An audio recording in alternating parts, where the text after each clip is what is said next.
Malam telah dimaklumkan kepada saya mengenai satu berita palsu yang telah tular di media sosial yang mendakwa kononnya pihak kerajaan berhasrat untuk menutup sekolah-sekolah pondok yang tidak berdaftar di Kedah dan Kelantan.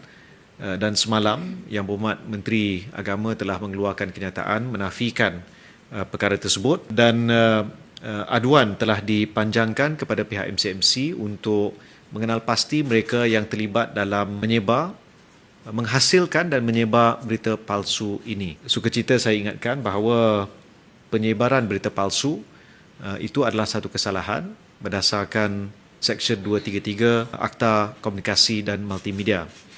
Jadi saya pohon supaya kita sentiasa berhati-hati dengan kandungan yang disebar terutama dalam media sosial supaya kita sahkan berita ataupun maklumat yang kita terima dengan media arus perdana.